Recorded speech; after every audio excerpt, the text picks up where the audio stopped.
مارمەل شاری هەولێرەیە لە گەڕەکی بادانشە سەرخێزانی پیاوەکەش ماست سارەجارتەی لێدایە خۆشمان نەخۆش سەرعەیە بەخۆشم ئێستاوە سۆندەم لە بردیا تقریبا 2 ساڵێکی لێم زەعیف بووە هەشت مانگە غەسی دەکەم تاوە دەرسی دەکەم وەزم خراپ دەبی زۆر دکتۆر گوتی هیچ دەمار نەمایە سۆندەی دەبکە لێت بۆڕی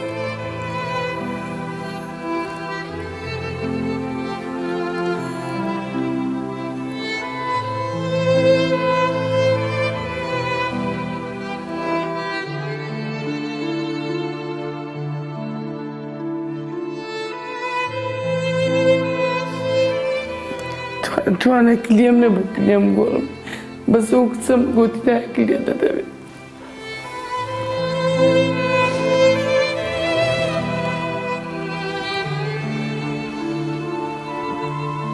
کلێکان مەردووزایی بووە لە شکەتێ بەغەستەکەیەوە پڕتر ئەمە هیچ چایەکم پێ لێ ناندرێ مندا کچەکام پێ کچەکام لێن یارمەتی دەدەن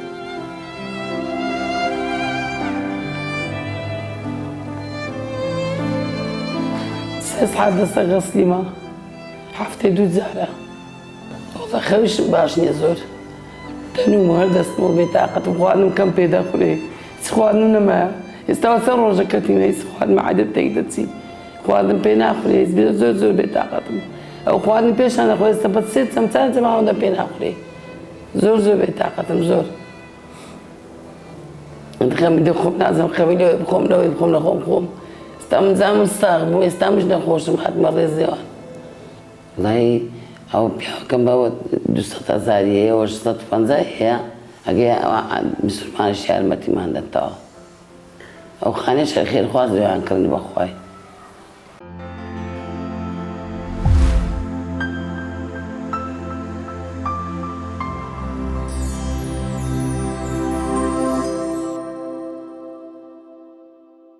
ئەمە سێ کەس نەخۆشین ژیانمان خراپە ژیان لەوەی خاترە بێ ئەبخۆم ئەو هەستا دەدەدایمە خێزانەتم کلێ ڕاوەستایە کچەکەشم ئەو سەرعەیە خێرخواز نەبی کەس نێ مساعدەم بکە ئەوە لە خوایەکەم دوای لە خێرخوازەکەم یارمەتیم دەدە و خێزانەکەم بەچی ڕزگار بێ ناویشە زەردەدایمە ئەمریشمە کرد وەستایە سەبەی بووم ناویشە زەردەدایمە ئەو هەست ساڵەکەتمە سەرجێ کەسی یارمەتیم بدە خێرخواز نەبی کەسی یارمەتیم بدە خێزانم کلێ ڕاوەستایە ئەوە بۆ 2 ساڵ هەفتەی 2 جار قەسلێ لە قەسل لە خواسی تێتەوە کەس نییە یارمەتیم بدە کچەکان مێدیان کردووە 70 ڕۆژەکەنە هەفتە تێنەکەنم نامە هیچ ئەگە خێرخواز نەبی دیارەکەم نییە سعادە چێ ناگەمە کە بزگەوتێ سعادە عکازێ ئەەکەمە خوای سێ دەکەمەوە زارێ تەلەفۆن نۆتە ئەەکەمە خوای زام دادەمەوە الحمدلله بەردەوام حیاتێکم هەموو مانجێ تقریبا ئەگە برادر مساعدە بکەن با 150,000 تە حلاز بکڕم پارەم نییە بخۆی خێزانەکەشم ئەوە نبینە ئەوە سەدا ئەوەش هەوەچی منە ئەوەش خێزانەکەم گەیشتن ئەوە سێ نەخۆش لە مارەشینە حەزێک حەلازێک چی بکەین حەلازێکەکەین ئەگەر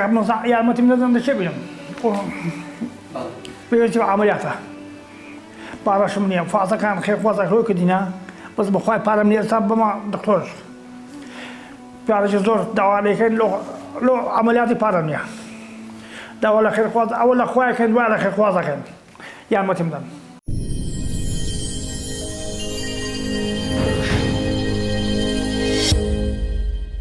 پیاوەکەمەوە هەستا جەڵقی لێدا ئیش پێ ناکرێ لە مارەیە ئەوەشمان سەری هەیە ئەوە لە خۆت دەچی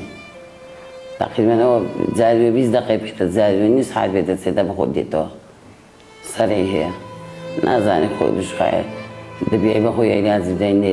سەری بشۆی نانی بدەین نازانی چییە چی مندارە چیە ئاخر زیاد دکتۆر دەبی زەقی بکەیت جێی سۆندەت نەمایەتەوە ئاخر سۆندەیە تەوا هەفتە 2 جار غەسلی دەکەم 3 ساعت لە من جیازیمە حتا بەو سۆندەی کلێکام لێ دەشەوە زۆر بێتاقەت دەم زۆر 3 ساعت لە منەوەیمە لەمن جیازم گەشتەوەکی ساوم پیاوەکەم خزمەت دەکرد شیم لێ دەنا میوان بەڕێ دەکرد ئێستا تاقەتی چم نەما نەخۆشم لە مارێک کەتیمە دکتۆر گوتی زەرعی بکات داوات 4 ملیۆن دەکا ئێستا ڕەش دوورە لە ئەوەی لە ڕزگاریەوانە دەگوتیان دەبی لە هەلی بکەین لە هەلی بکەین ئەمش پارەی لە چێ بین 4 ملیۆنەوە من ئەو کچم نەخۆشە و پیاوەم کاسبکارە هیچ پێ ناکردی نەخۆشە لە مارێک کەتیە دکتۆر دەیگو بەس هەرگای دەبیەوە کە زەرعی بکەین 4 ملیۆن زۆرە پێمان پێیان نابی داوا لە خێرخوازان دەکەم یارمەتیم دەن بەهانامە بێت ئەگە غاز دەکەش نەکەم پشیم تەنگەبی باشتر دەبین یعنی بەس قەمتێکە چی ئارەقەی دەکەم قەمتێک دەچی حەسەبی دەبم زۆر بێتاقەت دەبم دەرتون دەبی بەسەر باشترە لەوەی غەزەکەی نەکەی شیان و خۆشت بخۆم نان و ئازە دەکەم میوان بەڕێ دەکرد پیاوەکەم خزمەت دەکرد ئەو کچەم خزمەت دەکرد ئێستا بێ خزمەت بکەن؟ هەرۆڵە ئێستا بێ کچەکان دەبی خزمەتی بکەن کچەکان بەسڵە دێنەوە خزمەتمان دەکەن فەحسی خۆم کچەکەمە کچەکەم گوت وازم زۆر خراپ کچەکەم گوت دا ئەم کلێت دەدەمێ ئێستاش پارەی عەمەلیاتمان نییە هەمووتان تەواو کردیان متابقتان کردیان؟ هەموو تەواو بوو بەس لەسەر پارەی عەمەلیاتی ڕاوەستاینە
ئەگە خێوازم ئەم مردینە ئەوە مردیە خێزانەکەم نەتوانین چایش لێ بنێ کچەکەم نەبی کچەکە کلێدایە کچە خێتە بڕۆکە دێ لەداچی کچەکەم ئەو کچەکەم لێرە خۆیتە بڕۆکە دێ لەداچی بەس پارەی عەمەلیاتتان نییە؟ پارەی عەمەلیاتمان نییە پارەی زۆری نیتمان هەتا ئێستا نتوان معەددانیشم نەتوان معەددانیشم هەتا ئێستا سەقە جۆزم داوا لە خۆیەکەین و خۆی خواز دەکەین یارمەتیواندەن دەبێ ئاخی جارە هیچ جێیش نەمایە ئاخی نەزیز دەبێ عەمەلیات کرێ نا ناوی تاخی کرد پارەشمان نییە داوا لە خێر ئەوە لە خۆیەکەم دوا لە خێر خواز دەکەم خێزانەکەم لەو جێژنەوە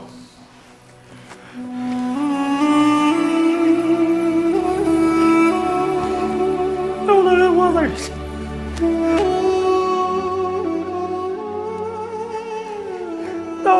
وضعكم سخاتك أخواني صايغ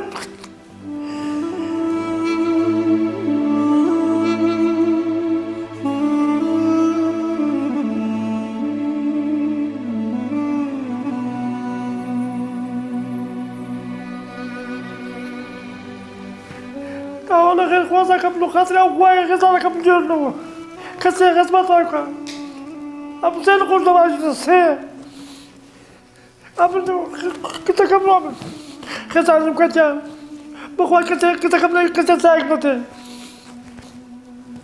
بس ما بدنا عودته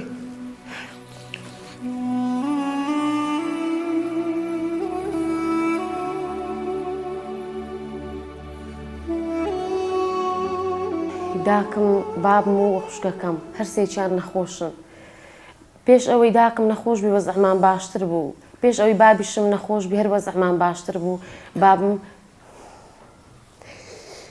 هەش سارە جەڵتە لێدایە وەزعی زۆر خراپە کاسبمان نییە لە مارێ داچشم تقریبان 2 ساڵە کلەی زەعیف و هەردوو کلەکانی زەعیف بووە 8 مانگە غەسلی دەکاتن کلەکانی زەعیف بووە و 3 جار سۆندەی گۆڕێ جیازەشی دەستی دانایە و هیچ ئیسفادەی نەبووە هەر سۆندەکەی ئینتەهاب دەکاتن وەزعی خراپ دەبی سۆندەکەی لاب باتن دکتۆریش بڕیاری دا کە زەرعی کلەی لە بۆ بکەن چونکە وەزعەکەی ئەوهالە نییە بەردەوامبی لەسەر غەسلیش تەمەنت کورت دەکاتن بەس وەد لێ دەکا چەند سارێک زیاتر بژیت هیچ ئەمەلە چی نییە برێت چا ببیەوە یان نا هیچ شتە چی نییە دەبی زەرعی لەوە بکەین پێویستی بە زەرعیە بڕیارمدا کلەی خۆمی بدەمێ لەبەر ئەوەی ماری بامتوانیان نییە وەزعیان خراپە چونکە ئەو حایلە شەموو لەسەر داکم مایە چونکە کەسکەیان نییە بێجگە لە داکم دوو برای گچکەم هەیە خوشکەچینەوە سارم هەیە دەستە مەکتەبێ ئەو حایلە لەسەر داکمە زیاتر لە بەداکم ئەو حایلە مایە داچشم ئێستاکە کە پێشتر نەخۆش نەبوو ئەو ماری هەموو بەڕێوە دەبر ئیشی ماری دەکرد بابمێ خزمەت دەکرد خوشکمی خزمەت دەکرد ئەمەش خزمەت دەکرد ئاگای لەمە بوو کە مێردیشمان کرد بەر ئاگای لەمە بووە دەستی بەمەوە بوو بەس لەوەتەی نەخۆش بووە یعنی ئەمە دەبی بین ئاگامان لێبی سەری بشۆی نانی بدەینێ بینە قەستەخانەی عیلاجی لەبەوە بکڕێن هەفتەی 3 جار دەرزی بنپیسی هەیە هەفتەی جارێک دەرزی ڕەشی هەیە هەفتەی جارێک دەرزی ڤیتامین دی هەیە زۆر ژیانمان زۆر ناخۆشە چونکە لەوە پێش ئەوەی داکەم نەخۆشبی باشتر بوو داکەم یعنی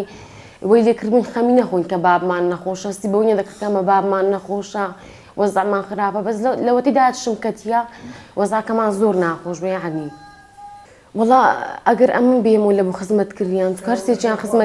خزمەتی باشیان دەوێتن دەبی ئاگایان لێبی حیلاجە نانە خۆش و شنە مارخایانکردنەوەی خوشکەکانم ئەگە بێنەوە بەسڕە ئاگایان لێ دەبیتن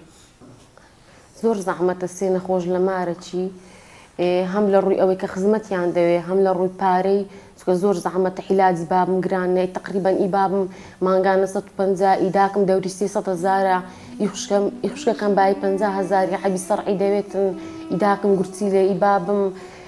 بابم دڵتەلێکدا یان لە لایەکی جەستەی مێشتی دەکاتن لەگە دەست و لاقەچی هەر سێکی کەتیە ئەگەر لە خۆی سەبر بتانی پیاسە چی بکە دەنا ناتانیتن ئەو حای لێ بخێ بکات ناتانی ئەو حای لێ بگرتە دەست هیچ قوڕز نییە لەکەم چکە پێویستە ئەجرە لەسەرم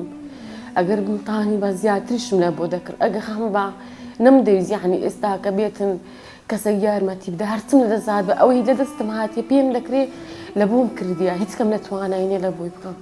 هەر ئەوەندەم پێ دەبیت بە زووترین کاتی زەرعی بکەین چونکە ئەو سۆڵدەی ملین ئەوە نییە بری لە بۆ سارەکی هیچ وەختی نیان هەر تێک بچی تێک دەچی ناتانی غەسلەکەش بکە چونکە ئێستا لەسەر غەسلی ڕاوەستایە غەسلەکەش نەکە وەزعی خراپ دەبی تەنگە نەفەس دەبی ئاوی لە سینجی خڕدەبتەوە قەلبی ئەستور دەبیتن پێی ناکرێ بڕوات چونکە ئێستا ناتانی بڕوە ئەگە غەسلەکەش نەکات لە جێوە دەکەوی ناتان هیچ شتێکی بکاتن لە حکمی لەبەوەی زەرعەکەی ناکەی چونکە دەبی ڕاوەستی ئەنجە نازانم مانگەکە 2 مانگە 3 مانگە داچشم یعنی توانای ئەوەی نی ڕاوەستیتن لەبە سۆندەکەی تێک بچی جێ نامینێ سۆندەی لە بۆدانێ چونکە 3 جار سۆندەی گۆڕیە و ڕەبتەکی دەماریشی کردەی دەستی ئەویشی بە ئیش نەکەت لە خستەخانەی ئەهلی عملیاتەکەی بەس عملیاتەکە یعنی بری عملیاتەکەی من داکەم کە ئەو کلی دەگۆڕی 14 ملیۆنی دەوێ دەرزیشی دەبی وەگری لە وەختی عملیاتی دەرزی بە 2 وەرەقەونیوی 6 دەرزی دەوێت لە دەستمانەوە ئەگەر لە دەستمان هات بە یعنی نەمان دێش بگاتە ئەو ڕۆک هەر زوو عملیاتەکەمان لە بۆ دەکرد بەس لە دەستمانە دەهات هەتا ئێستا ڕاوەستانەوە لەوە وەزعیشی زۆر خراپە بەس بکەین کە یعنی کە ئێستا کە دەیبینن داکمە بابمە خوشکمە بتانن لەو سێ نەخۆشەیەکە چیان ڕزگار بکەن ئەویش داکمە بەهاناییوە بێن بتانن کە پارەی لە بۆ خوڕ بکەنەوە عملیاتەکەی خۆی بکاتن خوای گەورە شیفای بداتن لەو نەخۆشیە ڕزگاری بیتن چیدی پێویستی بە غەسلی نەبی چیدی پێویستی بە کەسێکی نەبی یارمەتی بداتن بتانی بکەوتەوە سەر پێیەکانی خۆی خوای گەورە شیفای بدات وما تنفقوا من خير فلأنفسكم وما تنفقون إلا ابتغاء وجه الله وما تنفقوا من خير يوفى إليكم وأنتم لا تظلمون ئەوەی ئێوە دەیبەخشن لە دارایی و چاکە ئەوە قازانجەکەی بۆ خۆتانە ئێوە هیچ نابەخشن مەگەر بۆ ڕەزامەندی خوا نەبێ و ئەوەی دەیبەخشن لە سامان و چاکە ئەتان درێتەوە و ئێوە ستەمتان لێ ناکرێت الحمد لله رب العالمين، الصلاة والسلام على سيدنا محمد وعلى آله وأصحابه ومن والاه. دیارە ئەوڕۆ ئێمە لە گەبرایانی بەخشین خوای گەورە پاداشتیان بداتەوە لە زیارەتێکی مەیدانی هاتینە ئەو خانەوادەمان بەسەر کردیتەوە. کاک مستەفا خوای گەورە پاداشت بداتەوە، هیمەتی بەرزە، ئەوە 8 ساڵە زەتەرێدایە. ئەوە خێزانەکەیتی خوشکە حەلیمە دیارە کلیەکانی بەرەو لە ناوچوون و ڕاوەستان دەچن. ئەو دادە بەڕێزەش دیارە نەخۆشی سەرعی هەیە و نەخۆشی دیکەشی هەیە. خوای گەورە لەو خانەوادە 3 ئەندامیان نەخۆشن، الحەمدولله بە سەبر و تەحەموڵ و هیممەت بەرزن. جا ئەوەی مەطلوبە لە بینەرانی بەڕێز و خۆشەویست دیارە ئەو دادە بەڕێزەکە